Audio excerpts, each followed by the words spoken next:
Bonjour à tous et bienvenue à Loin de sans foot. Comme à l'habitude, Olivier Brett en compagnie de Jean Gounel et Sidney Faux. Les gars, comment ça va? Ça va, merci. Très Ça bien, merci. va, ça va très bien pour moi aussi parce que je vous dirais qu'en termes de contenu, là, par les temps qui courent, d'un Loin de sans foot à l'autre, j'ai l'impression qu'on pourrait en faire aux 48 heures, qu'on serait capable de remplir notre temps sans problème.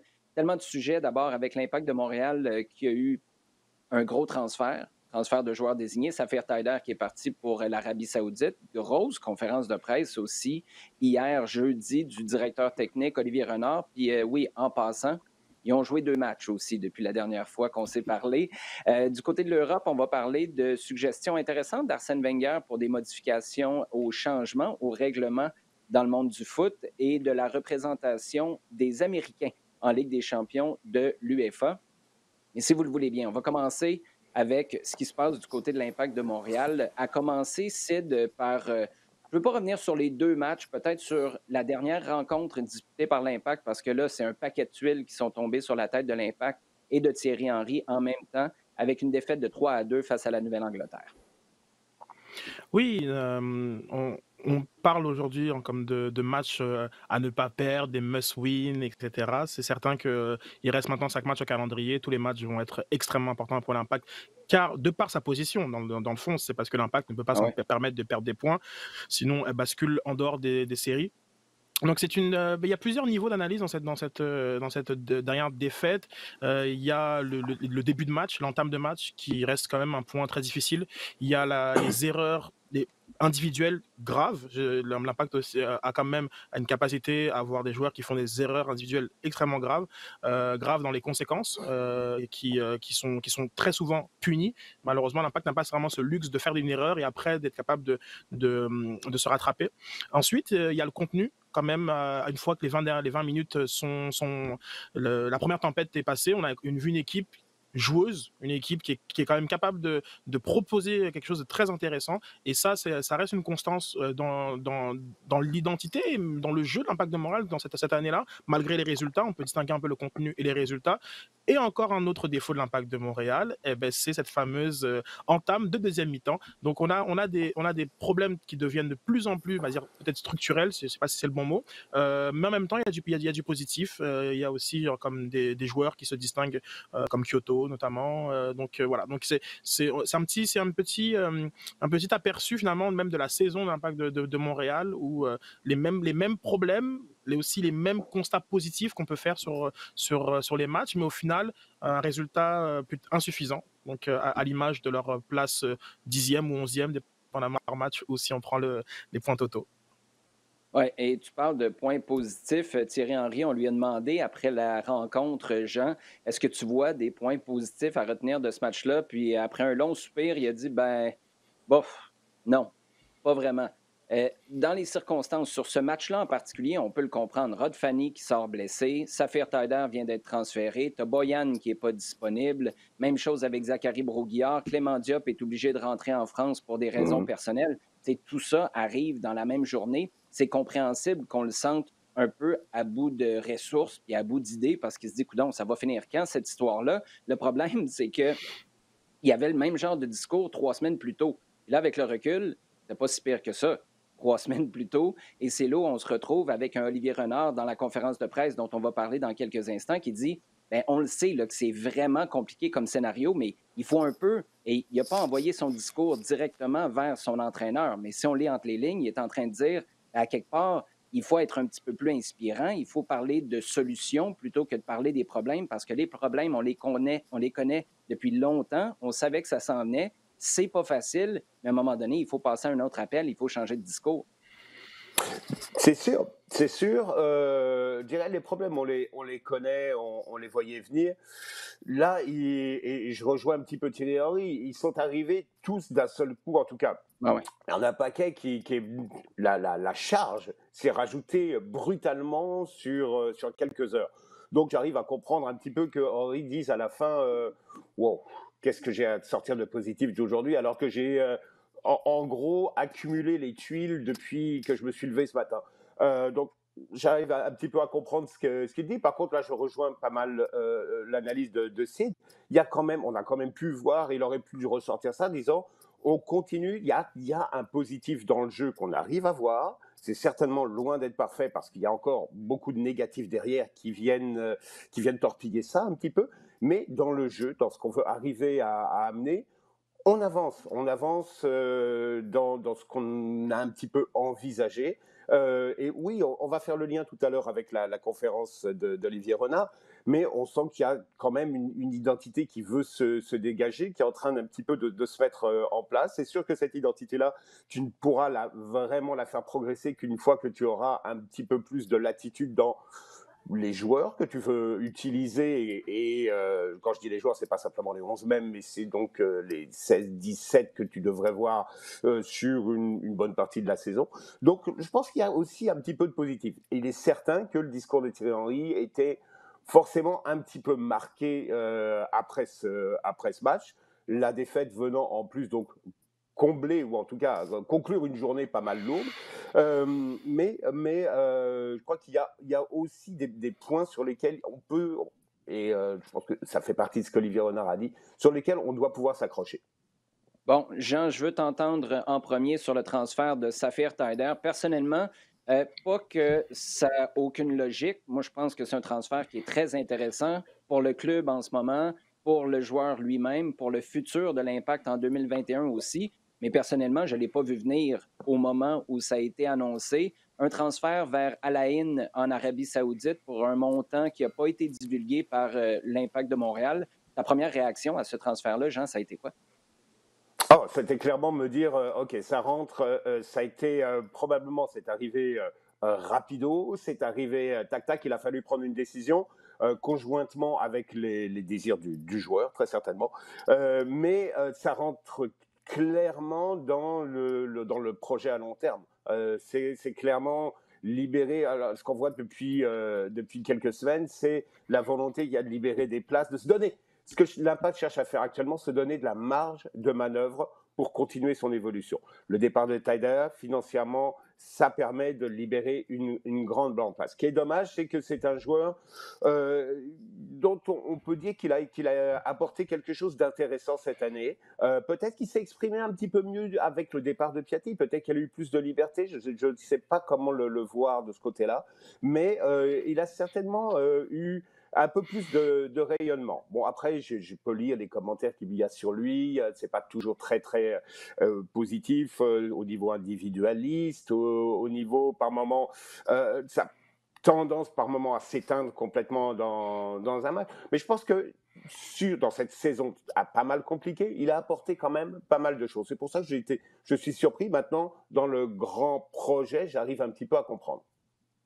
Oui, là où on comprend encore mieux, Sid, c'est que Saphir Taider faisait 3 millions cette année. Je veux dire, s'il était à 1,5 comme Boyan, là, à 3 millions, tu commences à être dans les eaux d'un Nacho Piatti. Je pense que Saphir Taider a été un rouage important, très intéressant, comme Jean le disait, au milieu de terrain pour l'Impact. Mais à 3 millions, à un moment donné, la question se pose, surtout pour le genre de projet qu'Olivier Renard a mis sur la table depuis son arrivée. Alors moi, je t'avoue que c'est complètement l'information qui m'a le plus surpris de toute l'histoire. Je n'avais aucune conscience que Saphir Taider était à 3 millions. Et il faut rappeler que selon le dévoilement des salaires en 2019, il était listé à 1,5. Donc c'est vrai que ça vaut ce que ça vaut, la liste de l'association des joueurs, mais du simple au double, c'est très rare. Donc moi, ça m'a beaucoup surpris. Ensuite, c'est vraiment un transfert que voilà, que j'ai refusé de voir venir, puisque finalement, je me rends compte qu'il y a 3 semaines, j'avais des vrais bruits. Mais lorsqu'on m'a dit Arabie Saoudite, je me suis dit, mais non, n'importe quoi. Comment ça, t'as été en Arabie Saoudite? Donc, j'ai vraiment balayé cette information. Puis, la personne me l'a rappelé, tiens, je te l'avais dit. mais c'est vrai que c'est comme dit Jean, c'est pour se donner de la marge de manœuvre, c'est pour préparer 2021. Je pense que Olivier Renard a été très clair dessus. Sa priorité, son focus est sur l'année 2021. Et à 3 millions, mais c'est énorme ce que l'Impact de Montréal se donne comme marge de manœuvre, voyant un petit peu les choix qui ont été faits par le directeur sportif. On peut s'attendre un petit peu comme Joey Saputo l'avait dit il y a 2 ans, j'imagine, à plusieurs joueurs joueur 1 million, mettons, qu'un joueur de 3 millions. Donc c'est assez intéressant de voir les possibilités maintenant qui s'offrent à l'Impact de Montréal. Encore faut-il, Sid, que Joey Saputo veuille libérer ces 3 millions-là encore pour l'an prochain, plutôt que de dire, ben tiens, ces millions-là sont plus sur la table, on n'est plus engagé à les donner contractuellement à Saphir Taider, ben on va passer à 1,5 si ça ne vous dérange pas. Possible. Après, bon, en MLS, est-ce que le rapport est aussi direct entre le budget salarial et les performances sur le terrain? C'est peut-être une ligue où on peut encore être créatif et j'imagine que Olivier Renard en est conscient. Parlant d'Olivier Renard, qu'est-ce que tu as retenu d'une conférence de presse qui a fait près de 30 minutes, je pense? Je ne sais pas pour toi, là, mais avec des conférences de presse d'avant-match, d'après-match qui viennent tellement vite pour Thierry Henry, on sent une grosse lassitude de la part de l'entraîneur. Tu as l'impression qu'il n'a pas le goût de les faire, qu'il a juste hâte que ça finisse. Et là, d'avoir un gars qui avait envie de répondre, qui avait des réponses à offrir, qui était... Bon, il a esquivé quelques questions, comme il fait toujours lorsqu'on demande des questions très techniques par rapport à son staff. Olivier Renard est super cohérent par rapport à ça. Il a été questionné sur les changements, par exemple, et les nombreux blessés. Il a balayé ça de côté en disant ça, c'est vraiment au coach qu'il faut poser la question, à savoir est-ce qu'il faut faire plus ou moins de changements. Mais dans l'ensemble, c'est du gros contenu qu'Olivier Renard nous a offert. Tu retiens quoi de sa conférence de presse? Oui, plusieurs choses. Bon, à la décharge de Thierry Henry, il n'a pas vraiment le choix, lui, genre, comme de choisir quand est-ce qu'il fait ou pas des conférences de presse. C'est sûr qu'Olivier Renard, lui, il décide d'avoir un message à passer et donc convoque les médias. Mais après, c'est effectivement une conférence de presse très généreuse. Il y a quand même un aspect sur la transparence. Moi, j'ai pas forcément aimé la réponse qu'il a donnée, enfin, finalement, la non-réponse sur le montant reçu pour le transfert de Saphir Taider. Donc, bon, on parle souvent de transparence à l'Impact de Montréal. Donc, c'est assez naturel, il revient au galop. Sinon, on a quand même encore un directeur sportif qui a une vision, qui est cohérent dans ce qu'il fait, qui a une très bonne connaissance des mécanismes de la Ligue. Je pense que la partie sur les green cards, sur les places internationales, finalement tout ce qui compose la particularité de la MLS, c'était très très intéressant et tu l'as souligné dans ton dernier billet, puis je tiens à le dire, on a encore une fois un joueur qui part satisfait avec l'Impact de Montréal, qui n'est pas fâché avec la direction. Et ça, c'est une signature aussi d'Olivier Renard, parce que ce soit s'il y aura un match des anciens et qu'il faut appeler Piatti, il sera là. S'il faut appeler Van Bush, il sera là. S'il faut appeler Taider, ils seront là. Et ça, c'est quelque chose qu'on ne pouvait pas forcément dire il y a quelques années à l'Impact de Montréal. Donc, non, Olivier Renard, c'est intéressant. Puis, peut-être un petit mot sur le fait que, bien qu'il ait... on va dire, envoyer un message à l'ensemble de l'organisation, parce que c'est vrai beaucoup pensent que c'est pour Thierry Henry, mais je pense que les joueurs aussi doivent beaucoup se plaindre de la situation au New Jersey, qu'il a voulu, genre, comme dire que ce n'est pas une excuse. Il a aussi dit qu'il était globalement très satisfait du travail de Thierry Henry, qu'il voit des joueurs qu'on ne connaissait pas il y a quelques mois, qui maintenant sont parmi les meilleurs de l'effectif, et ça, c'est un peu sa philosophie. Et je trouve ça très intéressant de tous les sujets qu'il a parlé dans cette longue et riche conférence de presse. Je trouve ça intéressant parce qu'on a interprété un petit peu différemment. Moi, ce que j'ai entendu Olivier Renard dire, c'est qu'il était très satisfait de la progression de certains joueurs puis qu'il trouvait qu'au cours des derniers matchs, la philosophie de jeu commençait à prendre. Je n'ai pas tout à fait entendu qu'il était très satisfait du staff et de Thierry Henry lui-même. J'ai entendu la même chose que toi, par contre, le petit message sur, là, on peut être positif un peu, est-ce qu'on peut commencer à changer de discours? Tu as tout à fait raison par rapport aux joueurs aussi, mais en même temps, quand le Big Boss se plaint conférence après conférence, ben ça ouvre la porte aussi aux joueurs à faire la même chose. Je reviens à ce que Zachary Brault-Guillard a fait plus tôt cette année en disant, mais vous savez, cette question-là, je ne la trouve pas intéressante, je n'y répondrai pas. Mais si le patron, le coach, fait ces genres de commentaires-là en conférence d'après-match, bien, c'est sûr que ça donne le ton aussi pour les joueurs. Ça va être intéressant de voir le bilan de fin de saison. On espère encore Olivier, être loin. Ça va être intéressant de voir au bilan de fin de... Oui, mais ça va être intéressant de voir au bilan de fin de saison. Ça va ressembler à quoi comme commentaire d'Olivier Renard? Permets-moi juste un petit droit de réponse. Je ne sais pas quelle est vraiment la lecture qu'on fait genre, comme de ces commentaires de Thierry Henry au niveau justement de la délocalisation, de l'effet sur le mental du groupe. Est-ce qu'il se place comme un espèce de paravent et qui veut défendre ses joueurs parce que c'est un ressenti global qu'il y a dans le groupe, C'est- ou, genre, ou c'est une façon de se dédouaner des résultats? Je pense quand même que c'est sûrement le groupe qui est le plus affecté par cette situation et qu'il souhaite l'ensemble des joueurs auraient souhaité jouer à domicile, etc. Et qu'il y a une vraie difficulté à jouer à l'extérieur. Je pense qu'il n'y a pas, il y a pas, il y a pas. Je pense même que Olivier Renard l'a reconnu durant la conférence de presse où expliquait que les résultats ont quand même changé lorsque l'Impact s'est retrouvé au New Jersey. Donc peut-être que voilà, donc je sais pas. Quand parfois que Thierry Henry, quand il critique, il est trop sévère sur ses joueurs. Quand il amène les circonstances, peut-être qu'il fait ses responsabilités. C'est un peu difficile quand même de lire ces commentaires. Ouais, bien, dédouaner ses joueurs. Romel Kyoto qui passe dans le tordeur la semaine passée, Balou en dessous de l'autobus, Clément Baillan en dessous de l'autobus. Je veux dire, protéger qui, là, cette année? Non, mais c'est ça. Genre, justement, qu'il pointe les erreurs de ses joueurs, il est trop critique. Lorsqu'il parle comme du contexte dans lequel ils évoluent et pour lequel c'est pas facile pour eux, à ce moment-ci, là, il sert des excuses. Voilà, je trouve que c'est difficile. C'est difficile. Moi, je trouve que c'est très, très aléatoire d'essayer de comprendre sur quoi Thierry Henry se base pour offrir Oui, ses réponses. Regarde James Pantemis, tu as Omar Sejdic, tu as Shamit Chaume et tu as Olivier Renard qui ont tous eu plus de commentaires positifs à offrir sur James Pantemis que le coach lui-même. Je veux dire, ça servait. C'était pas vraiment difficile de dire. Il a été shaky en début de match. Il y avait clairement des papillons dans l'estomac. Puis après, il s'est replacé. Il a fait des gros arrêts. Mais non, c'est pas ça. On l'a senti nerveux au début. Puis après ça, il a grandi un peu. C'est le début d'un gars. C'est le début de sa carrière en MLS. Je veux dire, c'est un gimme. Tu as un match où tu n'as rien de positif. Ben, tu as quelque chose d'intéressant. Tu aurais pu perdre 5-2 dans ce match-là si c'était pas de Pantémis. c'est vrai. C'est vrai. C'est là, Tout à là fait. où j'ai de la difficulté, moi, à acheter le fait que de parler du contexte, c'est pour protéger ses joueurs. Tu veux protéger des joueurs, ben débarque Wanyama, débarque Samuel Piette une fois de temps en temps, puis tu vas les protéger parce que là, on s'en va vers une blessure là, au cours des prochains matchs ou même en fin de semaine pour un de ces gars-là. Il n'y a personne qui a le droit d'être surpris. C'est Wanyama ou Samuel Piette qui se pète au prochain match. Mais tu Non, n'as personne, d'un autre effectivement. côté, tu n'as pas grand monde à mettre dans ces rôles-là pour Ben, continuer. Et cela peut-être qu'il y a une cassure dans la logique et dans la façon dont ça fonctionne, qu'il n'y a personne pour prendre le relais dans ce poste-là. Or, on a vu, parce qu'on en discute quand même assez régulièrement, que ce sont deux postes essentiels actuellement dans la dynamique de l'équipe et dans la façon dans laquelle Henry veut voir son équipe évoluer.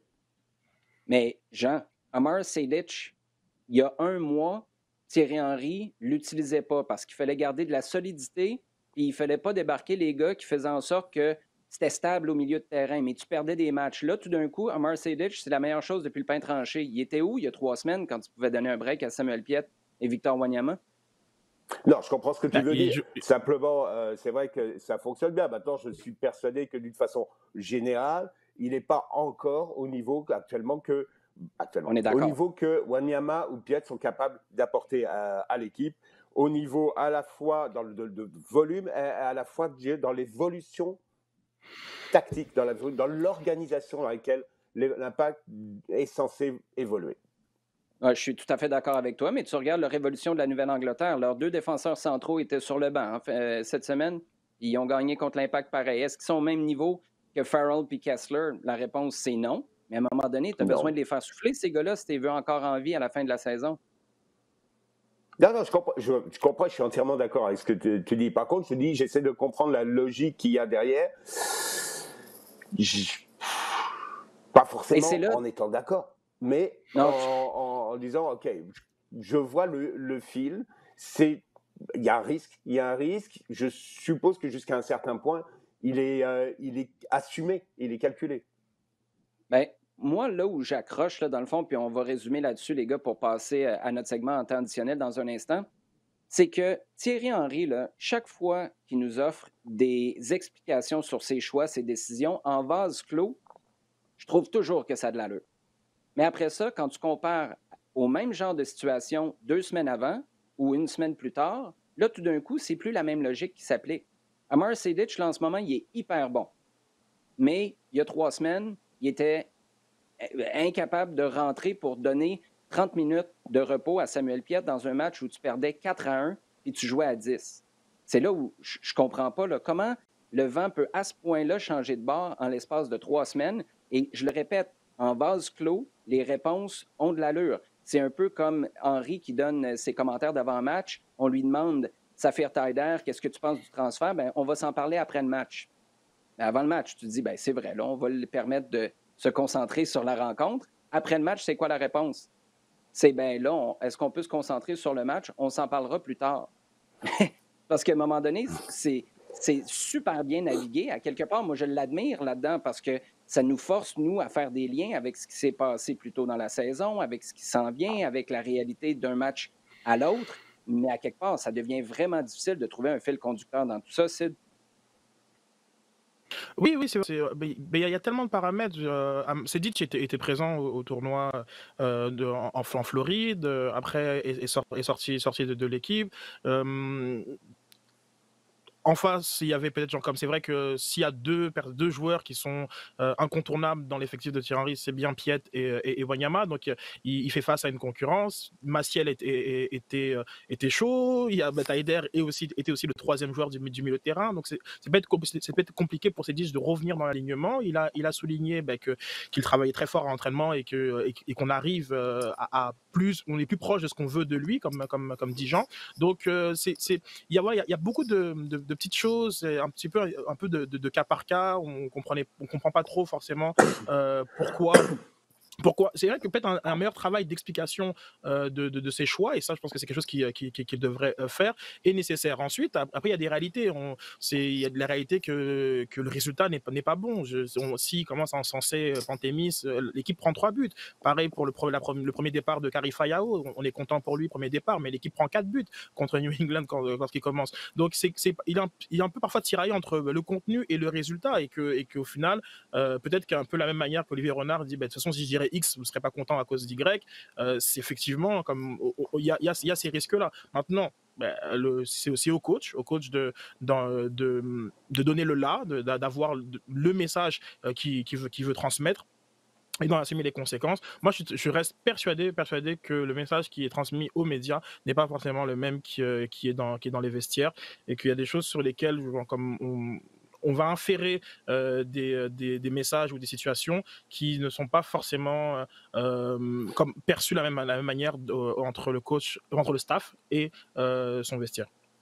Tu parles d'Olivier Renard, Sid, et tu parles de messages qui ont été passés. Comment tu as interprété? Tu me fais penser à ses commentaires en tout début de conférence de presse, si je ne me trompe pas, quand il a parlé justement de ces situations-là qui sont complexes à vivre aux États-Unis, mais qu'à quelque part, on était au courant, puis là, il faut se concentrer, mettre le focus ailleurs. Quand Olivier Renard dit « Moi, je m'attends à ce que vous, les médias, vous ayez un regard objectif sur la situation. On est conscient que c'est des circonstances compliquées, mais que vous restiez objectif. » Il veut dire quoi quand il dit ça? Oui, c'est à la décharge des médias. C'est jamais les médias qui amènent la délocalisation, qui amènent toute la difficulté inhérente que vit le groupe. C'est jamais les médias, et ça, je vais le répéter, c'est bien Thierry Henry qui trouve toujours un moyen de placer ce type d'information dans ses réponses.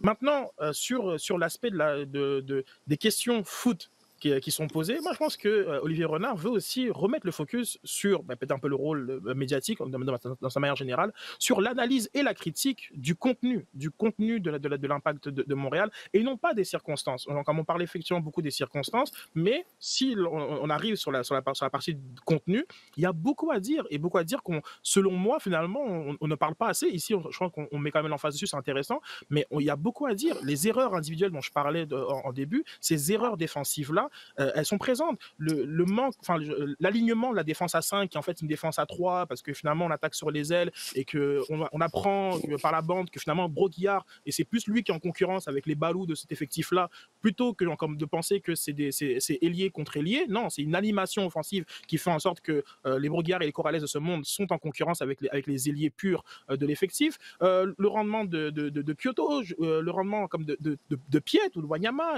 c'est vrai que finalement Wanyama, qui a évolué comme plus haut sur le terrain dans les 2 derniers matchs, c'est balayé dans les analyses ou la conférence de presse, où finalement on parle beaucoup plus de est-ce qu'on a 17 joueurs, 13 joueurs à disposition, est-ce que si, est-ce que ça, qui sont des circonstances mais qui ne sont pas directement le contenu du match. Et je pense que Olivier Renard voulait remettre ce focus sur cet aspect-là. Je crois qu'il n'avait pas été critique envers les médias, mais je pense qu'il ne faudrait pas qu'on s'écarte un petit peu en tout cas, de sa perception qu'il a, lui, du rôle des médias envers l'entraîneur. Maintenant, ça va être intéressant.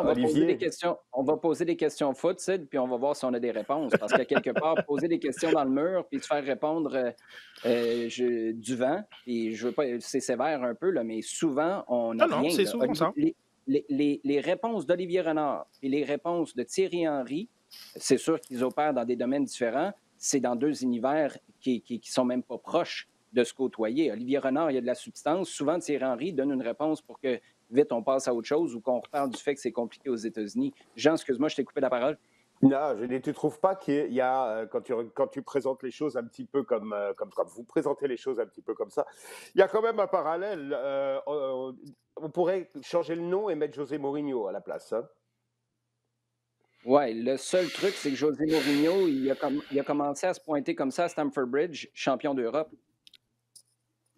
Ah non, c'est oui, sûr. Très bon point. Sûr, mais c'est vrai, non, mais comme Jean, c'est effectivement. Il y a toujours eu une volonté un petit peu de déplacer le narratif, de changer un petit peu le focus, pour une raison qui est probablement protéger son groupe, pour qu'on essaye un petit peu de leur garder, de leur mettre peut-être un peu moins de pression, sachant qu'elle vient naturellement à l'intérieur de l'équipe et dans les conditions dans lesquelles elle est. Ça, c'est tout à fait possible. Mais, j'ai dit, la façon dont on en parle, on a vraiment l'impression que Thierry qu'il y a une démarche consciente de déplacer le discours.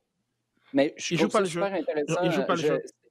Je veux juste continuer là-dessus. Olivier a posé une question. Je vais juste continuer un instant. Jean, ce que je trouve fascinant dans cette comparaison-là, puis je vais te laisser conclure après, c'est que José Mourinho, qu'est-ce qui a fait son succès la première fois à Stamford Bridge? C'est qu'il ramassait ses gars dans le vestiaire, puis il les protégeait en public. Là, en ce moment, c'est le contraire. Je ne peux pas dire que c'est le contraire parce que je ne sais pas ce qui se passe dans le vestiaire. Mais chose certaine, ce n'est pas la grosse protection en public. Tu as des Maciel qui ont été encensés, Omar Sejdic, mais Rod Fanny et Boyan sont passés dans le tordeur au tournoi MLS is Back parce qu'il a fait des changements au 2e match quand on lui a demandé pourquoi tu as fait ces changements-là. Au lieu de dire c'est un laboratoire, non, c'était basé sur les performances lors du premier match. Romel Kyoto, qui est ton meilleur marqueur, tu chiales parce qu'il a raté une échappée, alors que le mois précédent, tu disais, moi, j'en ai passé des matchs où pendant 7 rencontres, je ne marquais pas, puis j'en ratais des échappées. L'important, c'est de se créer des occasions. C'est là que je vois un décalage. Sans, en plus, avoir cette crédibilité-là, d'avoir gagné ailleurs, d'avoir eu l'expérience d'être adjoint à Bobby Robson à Barcelone, d'avoir coaché au FC Porto. Et c'est là où je trouve ça dangereux d'avoir des positions qui sont à ce point-là fermes et à ce point-là sévères envers tes joueurs publiquement. Si tu le penses en privé, c'est une chose. Mais Clément Baillat, quand il se fait dire qu'il n'a pas fait une bonne entrée, il n'a pas été bon, Baillat. On s'entend là-dessus. Mais il fait une mauvaise entrée, tu le dis publiquement que tu n'es pas satisfait de son introduction et Balou non plus, puis après ça, le match suivant, tu le débarques. Si tu ne l'avais pas ramassé publiquement après le premier match, tu es capable de le protéger un peu, mais là, tu le sors au 2e. C'est fini mentalement pour le reste de la saison, Clément Baillat. Et sur ses performances, c'est peut-être mérité qu'il ne rejoue pas, mais mentalement, tu l'as complètement perdu. Et c'est là où je trouve que c'est pas aussi raffiné que ça l'a déjà été pour José Mourinho. Sid? Alors, c'est certainement pas aussi raffiné, ça, je suis entièrement d'accord. Ça demande un savoir-faire, de l'expérience aussi, parce que je pense qu'il n'a pas toujours été comme ça. Dans le cas qui nous intéresse ici de Henry, je pense qu'il y a besoin d'être capable d'identifier les joueurs pour lesquels c'est parfois nécessaire de mettre cette pique et de les mettre sur le devant de la scène, parce que je pense qu'il y en a certains qui réagissent beaucoup plus fort dans ces situations-là, et d'autres au contraire où il faut être capable de les remonter à l'intérieur du vestiaire, de les remonter sévèrement, mais que ça ne sorte pas du vestiaire. Mais c'est peut-être là qu'il y a, je dirais encore, un processus d'apprentissage, parce que clairement, il y a des joueurs qui sont critiqués et qui ont publiquement et qui ont du mal à le vivre. Ça, c'est tout à fait clair. Bon, là, je suis en train d'avoir un nez comme Pinocchio à vous dire qu'on va conclure ça depuis à peu près 15 minutes. Mais Sid, je te donne la vraie conclusion. Vas-y, Sid, termine-nous ça, cette Oui, discussion-là, parce que c'est super intéressant. Pour moi, un seul mot, hein, comme Thierry Henry, il ne joue pas le jeu. Une question que tu as posée au niveau de l'absence complètement injustifiée, pas injustifiée au moment où ils sont absents de Taider et de Broguillard. Blessés. C'est littéralement, comme vous invite à regarder la conférence de presse, je pense qu'il dit injured, parce que tu avais posé la question en anglais. Je trouve que il ne joue pas le jeu et ça le dessert. En toute honnêteté, ça le dessert parce que il y a des moments où il a vraiment des véritables balles courbes pour mettre la table, expliquer comme ses intentions, et parfois même dans certaines réponses, il le fait très bien et c'est intéressant, mais globalement, il ne joue pas le jeu des conférences de presse et ça le dessert. C'est une position qui est parfois passive ou l'impression qu'il subit toutes les décisions, qu'il subit le contexte et pourtant, en jouant un petit peu plus le jeu, comme dans son attitude et parfois même simplement même dans le fond, il gagnerait beaucoup. Il gagnerait beaucoup parce que je crois que les fans de l'Impact de Montréal ont décidé que c'est une saison de transition depuis très longtemps et sont prêts à accepter pas mal de choses qui se passent, qui n'auraient peut-être pas été prêts à accepter, comme Souris Migarde ou Biello. Et donc, c'est décevant qu'il ne joue pas le jeu. Et si ça ne te tente pas de les faire, moi, j'ai pas de problème. Envoie tes adjoints. Mais là, en ce moment, on n'a même pas le droit de parler aux entraîneurs adjoints. Et je pense que c'est là que ça fait que c'est redondant. Puis quand ce qui est négatif est redondant, ben, ça devient lourd pour tout le monde, que ce soit les joueurs au club, le staff, la haute direction ou les supporters et les médias. Jean, on y est finalement en temps additionnel. Parle-nous de cette représentation qui est, j'ai envie de dire, historique des joueurs américains en Ligue des champions de l'UEFA.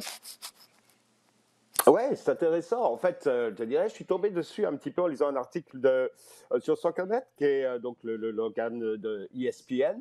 Et bon, c'est très américain parce que c'est leur façon un petit peu d'alimenter et de se donner une sorte de contenu personnel.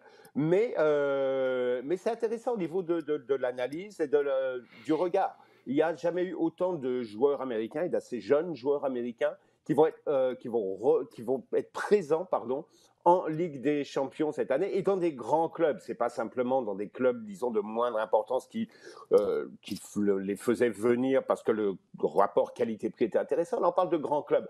On parle de McKennie à la Juventus, de Serginho Dest qui vient d'être transféré à Barcelone. Tu as Pulisic à Chelsea, Tyler Adams à Leipzig, qui était demi-finaliste il y a quelques semaines, Reina à Dortmund. Donc, il y a une génération, et c'est vraiment quand même important, c'est du nombre, c'est de la qualité, qui a franchi ce palier supplémentaire, qui se retrouve dans des gros clubs en Ligue des Champions. Et Greg Berhalter, le sélectionneur américain, a dit c'est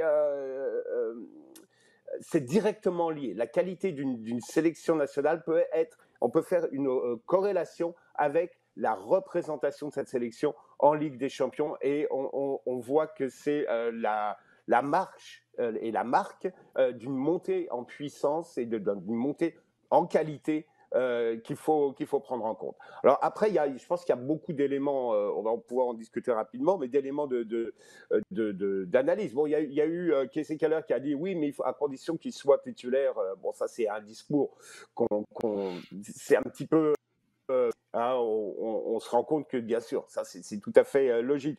Ce qui est intéressant, c'est de dire, OK, ces joueurs-là réussissent. Est-ce que c'est la réussite du programme de formation américain ?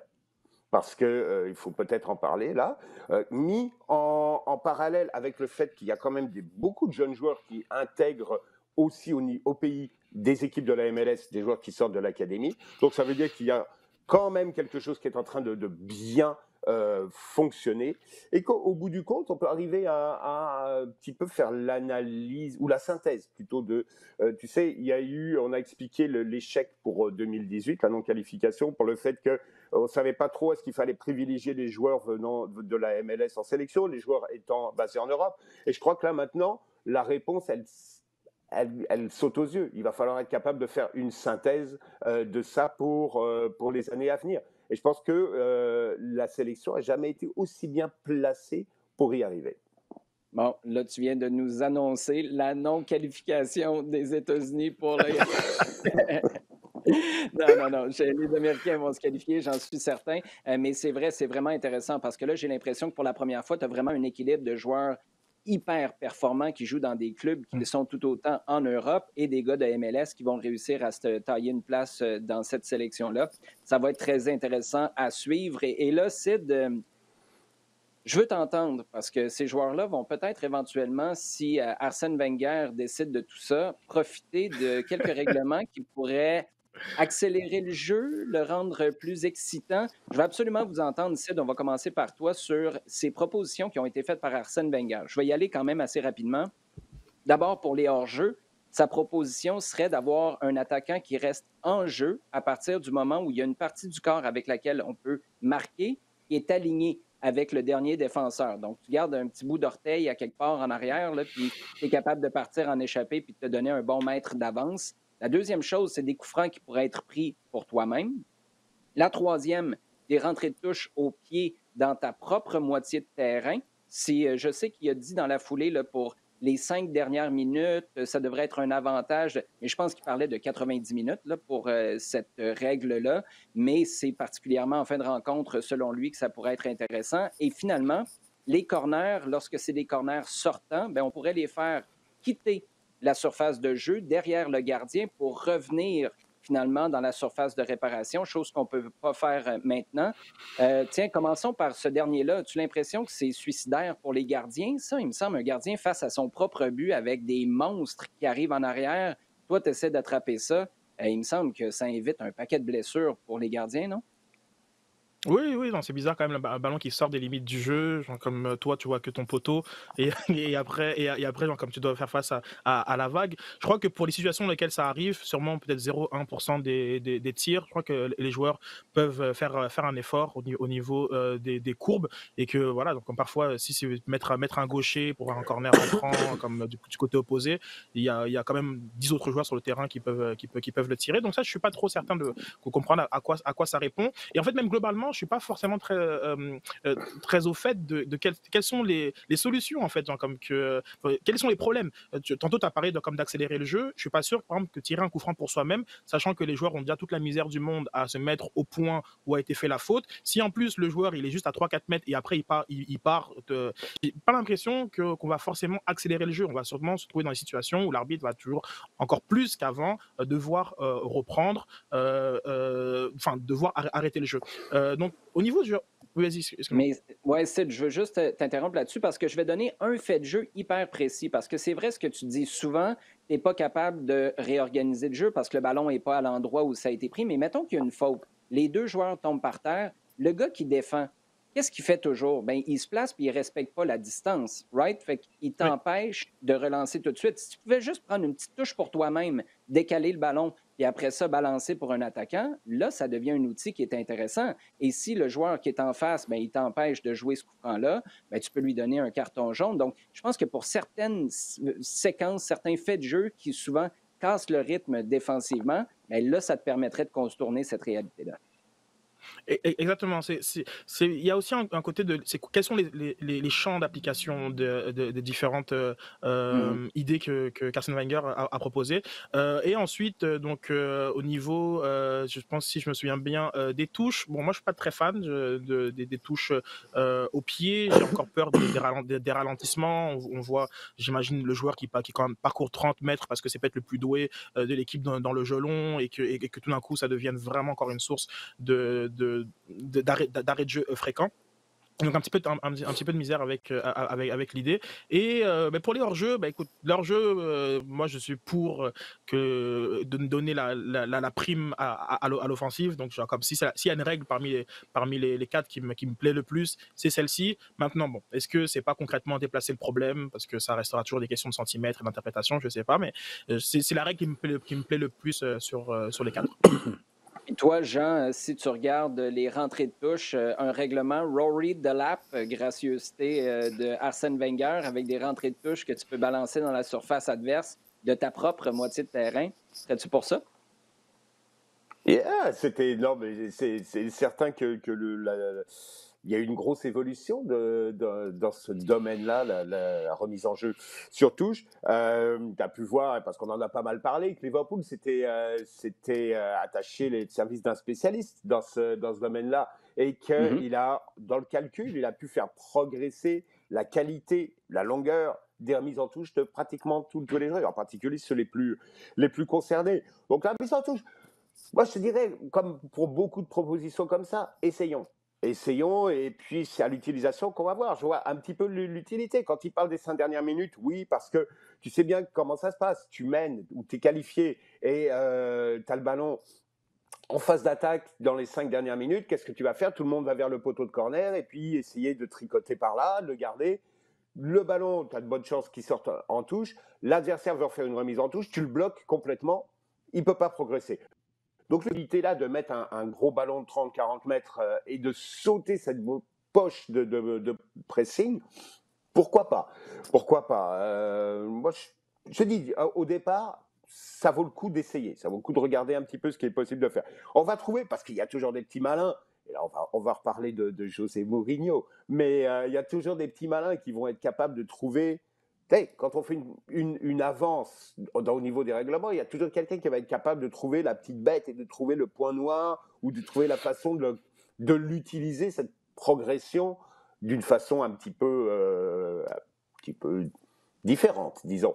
Mais je crois que ça vaut le coup de l'essayer. Pour ce qui est du hors-jeu, je crois que c'est tout à fait catégorique, dans la mesure où l'ensemble des règles dit, par exemple, quand le ballon sort du terrain ou qu'un but est marqué, le ballon doit être entièrement au-delà de la ligne. Bon, ben là, l'attaquant devra être entièrement au-delà de la ligne de l'avant-dernier défenseur pour qu'on puisse se considérer hors jeu. Je pense qu'il y a une logique, et une logique qui va avec toutes les directives qu'on a depuis quelques années, et en particulier depuis la VAR, qui est d'attendre et d'une certaine façon être capable de laisser le plus longtemps possible l'avantage à l'attaquant. Donc, je pense qu'une prime qui correspond un petit peu à ce que Wenger a toujours un petit peu demandé.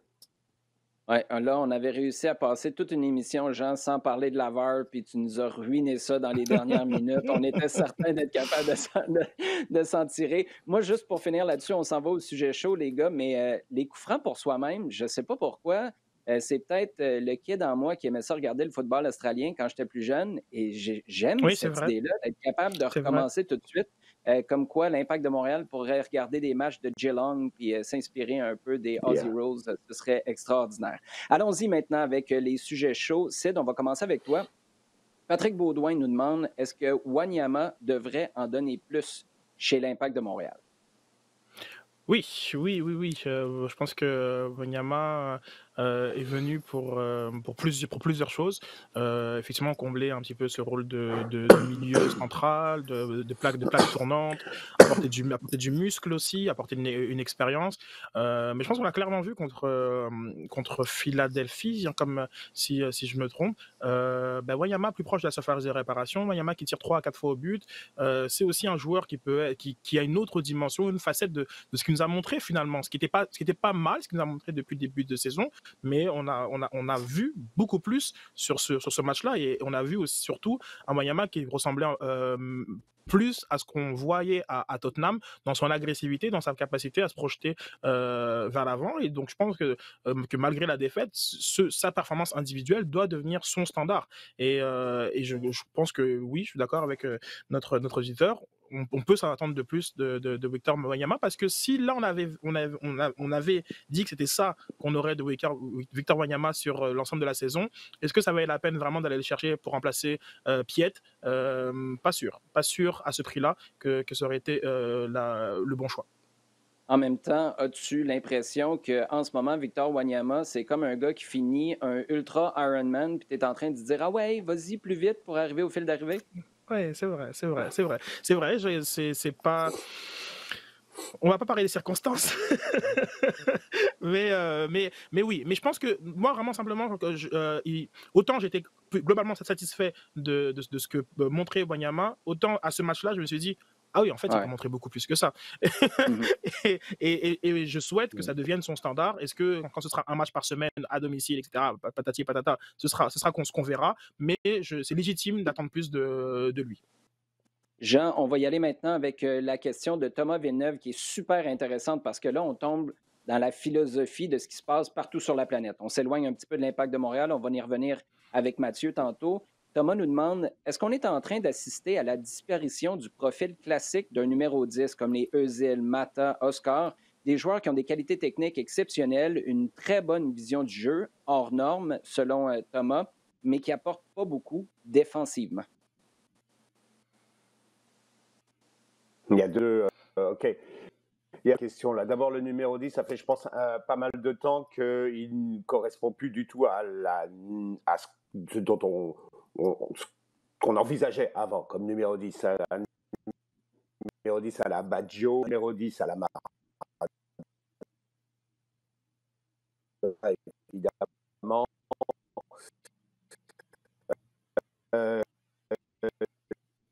Ça a beaucoup d'avoir capable d'avoir ce temps-là, il est obligé d'être à... OK, parfait. On est désolé, on a des petits problèmes techniques. Sid, tu peux peut-être enchaîner avec ça. Dans le fond, ce que Jean est en train de dire, c'est qu'il y a deux choses là-dedans. Là. Ça fait un bout de temps, on a peut-être été un peu nostalgique, romantique par cette idée de numéro 10-là. Quand on parle de Baggio puis Maradona, c'est sûr que là, il y a un gros décalage entre les deux. Maintenant, d'un point de vue défense, par contre, ça devient intéressant parce que tu peux avoir les profils de joueurs. James Rodriguez s'en plaignait, entre guillemets, là, dernièrement, en disant ce flair-là, des gars qui voient le jeu différemment, on met moins l'accent là-dessus. Ben, c'est sûr qu'avec des coachs comme Jürgen Klopp, par exemple, qui demandent toujours d'être en pressing, même chose pour Pep Guardiola dans des circonstances différentes, mais qui demande beaucoup défensivement à ses joueurs, même les plus doués, ceux qui ont le plus de flair, je pense que la réponse, ça peut être oui. Oui, c'est certain. Mais aujourd'hui, tout le monde défend d'une façon ou d'une autre à la perte de balle. C'est tous ces concepts de contre-pressing, gegenpressing. C'est certain qu'on ne peut pas avoir un joueur qui serait exempt de tâches défensives, même du niveau d'Ozil ou de la liste des joueurs qui ont été cités, c'est impossible. On a un jeu qui a évolué, mais je sais pas, quand on parle de romantisme et de nostalgie, je pense que c'est vrai qu'il y a une mythologie autour du numéro 10 qui a aussi... Rames disait que les joueurs ne veulent plus être... Les enfants ne veulent plus être numéro 10. C'est faux. Un Kylian Mbappé qui n'a pas du tout le profil d'un numéro 10 veut prendre le numéro 10 en équipe de France. Ce numéro va toujours être spécial dans le foot. Agüero à City prend le numéro 10, alors que bon, De Bruyne devrait techniquement l'avoir, ou Silva. Mais je pense que voilà, ce numéro va toujours avoir quelque chose de spécial. Maintenant, le rôle que ce numéro avait, ça a clairement évolué. Je pense que l'animation offensive est très différente. Les milieux de terrain se sont densifiés et c'est compliqué d'être un numéro 10 comme à l'ancienne, même si je te dirais qu'il y a aussi une mauvaise perception de qu'est-ce que était un numéro 10 avant. Le numéro 10 était souvent l'accélérateur du jeu, et je crois qu'on pense très souvent à un numéro 10 un petit peu comme simplement la plaque tournante, alors que lorsqu'on voit les idées du football des années 80, un jeu qui est plutôt lent, et celui qui était le détonateur, c'était le numéro 10. Donc, il y a aussi cette perception-là qui est peut-être pas juste. Maintenant, on demande aux fans de l'Impact de Montréal quel est le poste qu'ils voudraient le plus recruter, et ils vont tous te dire à l'unanimité un numéro 10. Donc, ça n'a pas disparu. Ça a toujours quelque chose qui va être central pour les fans. Maintenant, ça a évolué, ça c'est sûr. Un petit mot peut-être en terminant, Jean, parce qu'on a eu des petits problèmes techniques au cours des derniers instants. Peut-être en quelques secondes de résumer cette idée-là, cette réflexion-là sur le numéro 10. Oui, je crois, comme dit Sid, c'est un poste qui a évolué énormément et qui subit l'évolution des tactiques, peut-être plus que beaucoup d'autres postes. Plus de pression, il est obligé de jouer. Oui, c'était un accélérateur, mais c'était souvent sur sa qualité de distribution du jeu, pas sur sa qualité forcément de réaction. Maintenant, ce qu'on voit, et je pense que peut-être on va revenir à des numéros 10 un petit peu plus classiques. Regarde la dernière finale de Ligue des Champions. Tu vois un joueur comme Neymar. Non, on ne lui demande pas de défendre. Pourquoi ? Parce que le système de jeu que le PSG avait adopté, c'était d'essayer de contrer le gegenpressing à la Klopp, hein, c'est-à-dire de revenir dans le pressing et dans la récupération de balles très très rapide dans les pieds du Bayern pour tout de suite aller relancer des deux joueurs qui sont Neymar et Mbappé à un moment où on casse la possession de l'adversaire, on crée le déséquilibre. Donc, tes deux attaquants, ton numéro 10 et ton attaquant, doivent être libérés de travail défensif et être capables de repartir tout de suite vers l'avant. On leur dit, vous attendez, vous êtes prêts à partir. Donc, c'est peut-être dans ce rôle-là qu'on va voir des nouveaux numéros 10. C'est donc conclu avec une question de Mathieu Tremblay qui nous demande est-ce que l'Impact de Montréal devrait mettre un accent important sur un défenseur central dans son recrutement, mais surtout un défenseur central sur lequel on peut construire pour le long terme. Je présume que ça fait référence au fait que Louis Binks pourrait s'en aller très, très bientôt à Bologne, que Rod Fanny est en fin de carrière. Qu'est-ce que tu penses de cette priorité-là? On a beaucoup parlé, tu l'as dit, du numéro 10, des attaquants. Est-ce que la défense en fait partie maintenant? Mais c'est une évidence. Je pense que c'est le poste dans l'effectif de l'Impact de Montréal, c'est le plus gros trou. Je pense qu'en termes de Fanny, on l'a vu, il a 39 ans. Rod, il apporte beaucoup, mais c'est pas possible. Binks qui est déjà parti. Camacho n'est pas le joueur sur lequel l'Impact va bâtir sa défense sur les prochaines années. Ensuite, on arrive avec des joueurs comme Waterman, c'est tendre. Yao, c'est trop tôt. Il y a un trou. Il y a un trou à combler impérativement, je dirais même, pour l'Impact de Montréal dans la défense centrale. Maintenant, j'espère que le prochain joueur ne faudra pas le baptiser Van Dijk et penser que voilà, que ce sera le meilleur joueur de la Ligue, etc. Mais on a besoin d'un joueur entre 24 et 27 ans qui est vraiment capable d'assumer ce rôle pendant 30 matchs et pas se faire expulser tous les 3 secondes pour être le patron de la défense de l'Impact de Montréal. Très intéressant. Tiens, comme quoi Olivier Renard n'en avait pas déjà assez dans son assiette pour recruter des joueurs en vue de 2021. Ça y fait un autre élément à mettre sur sa liste pour le temps des fêtes. Tiens, il va-t-il en avoir un temps des fêtes? Ça va-t-il être annulé? Chose certaine, qu'il y ait des Noël ou pas cette année, Olivier Renard va être bien occupé à la fin de l'année. Les gars, toujours un plaisir de jaser avec vous. Merci beaucoup, puis on se reparle la semaine prochaine. Merci, Olivier. Merci, Olivier. Et merci à vous d'avoir été à l'écoute, de nous avoir posé vos questions aussi sur Twitter. Continuez de le faire tout au long de la semaine avec le hashtag LDSF, ainsi que de consommer et de partager notre contenu sur le rds.ca/balado-diffusion et sur iHeartRadio.